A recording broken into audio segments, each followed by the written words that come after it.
Hello, আসসালামু আলাইকুম guys. আমি অনেক রাগী মানুষের সাথেও কথা বলতে পছন্দ করি। যাদের অনেক উগ্র মেজাজ তাদের সাথেও কথা বলতে পছন্দ করি। পছন্দ করি বলতে কি, আমি তো আর জানি না যে কার মেজাজ কীরকম।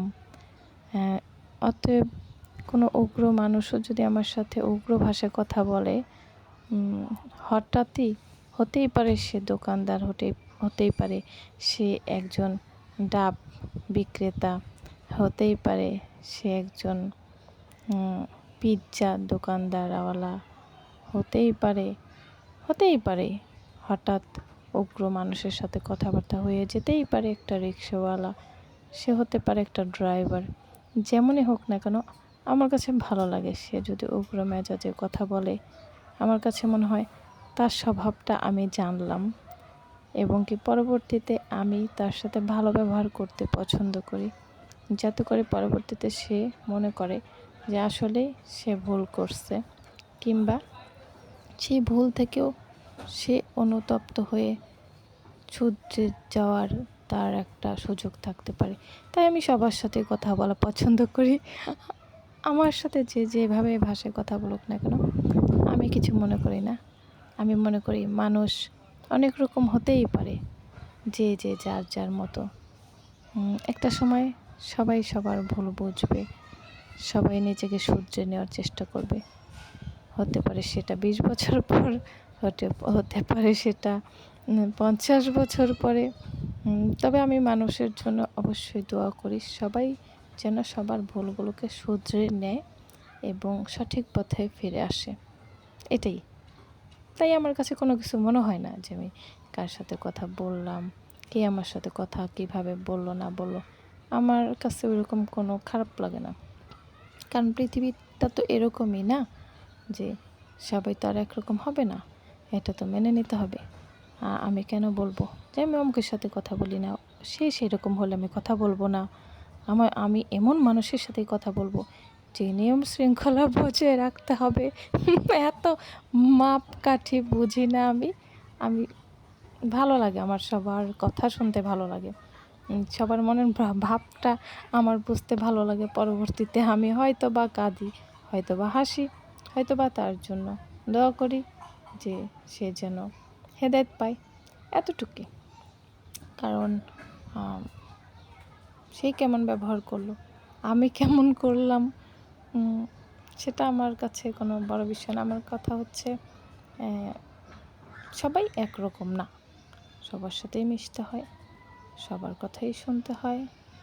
আমার কাছে এটা মনে হয় সবার মনের ভাবটাই বুঝতে পারি, আর বুঝতে পারলে পরবর্তীতে আমার ভালো লাগে, অনেক ভালো লাগে। আমার এরকমই ভালো লাগে যে আমি সবার সাথে মিশবো, ছোট হোক বড় হোক, ব্যবহার খারাপ হোক, কারো ব্যবহার ভালো হোক, আমি তাকে ভালোবাসবো।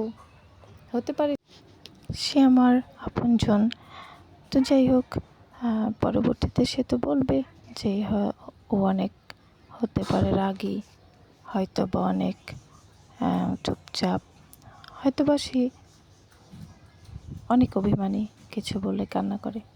তো যাই হোক, আমি যে রাগ করি না তা না, আমিও রাগী, আমিও রাগ উঠলে অনেক কথাই বলে দিই, মুখের উপর ঠাস ঠুস, কিন্তু পরবর্তীতে আমার যে ওইটা নিয়ে ক্ষোভ থাকবে, রাগ থাকবে, সেরকম কিছু থাকে না। আমিও রাগী না তা না। আমি যে দুধে ধোয়া তুলসী পাতা গাইস, এটা আমি বলবো না, কারণ প্রত্যেকটা মানুষের ভিতরে খারাপ দিক আছে, ভালো দিকটাও আছে, রাগের সাইডটাও আছে, ভালো সাইডটাও আছে। হয়তো বা রাগের সাইডটা একটু বেশি, হয়তো বা ভালো সাইডটাও একটু বেশি, এরকম প্রত্যেকটা মানুষের ভিতরেই আছে গাইস। তা সেরকম কিছু না, মানে কেউ যদি আমার সাথে মিশতে চায়, কথা বলতে চায়, অবশ্যই আমি তার সাথে কথা বলবো। যেটা বলছিলাম, কেন বলবো না, কারণ একটা রিকশাওয়ালার সাথে তো আমার সাথে কথা বলতে চাইলে আমাকে তো ভাড়া নিয়ে কথা বলতেই হবে, কিংবা বাড়িওয়ালা, এরকম সবার সাথে তো কথা বলতেই হবে। তাই বলছি, কেন বলবো না, হ্যাঁ সবার সাথেই কথা বলতে হবে, প্রয়োজন হলে বলতে হবে না। গাইস, আমি কি ভুল কিছু বললাম? বলে যাবেন কমেন্ট করে অবশ্যই। আর আমি তো অসুস্থ, অত গুছিয়ে কথা বলতে পারছি না গাইস। আর হ্যাঁ গাইস, আমার মেয়ে একটা ঘটনা ঘটাইছে, সেটা হচ্ছে আমি পেঁপেটা কাটবো না, পেঁপেটা কাঁচা ছিল। সে এত পরিমাণ যে শুরু করলো, আসলে বাচ্চা মানুষ এরকমই, শেষমেশ কেটে দিলাম, সেও খেতে পারলো না, আমিও পারলাম না। কাঁচা পেঁপে বুঝাইলে বুঝে না গাইস, কি করব বাচ্চাদের নিয়ে বলেন। তো দেখুন গাইস, এই যে আমার মেয়ে আমাকে ভিডিও করে দিতেছে। ও খুব সুন্দর করে ভিডিও করে দিতে পারে।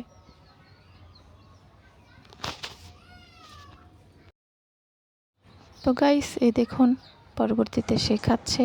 এই যে একটা দুইটা কামড় দিয়ে সে রেখে দিচ্ছে, আর খাইতে পারে নাই, খায় নাই গাইস। তো পরবর্তীতে বুঝতে পারছে।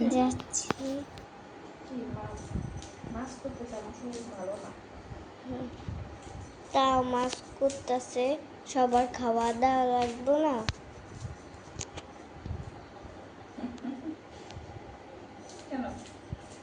হ্যাঁ হ্যাঁ, নাহলে আমরা কি খাবো?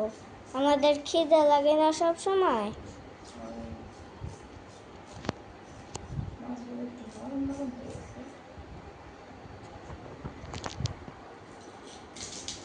তো গাইস ও পাকা বুড়ির মতো করে কথা বলে। তো যাই হোক, সবাই ভালো থাকবেন, সবাই সবার জন্য দোয়া করবেন। ধন্যবাদ সবাইকে। আসসালামু আলাইকুম, আল্লাহ হাফেজ।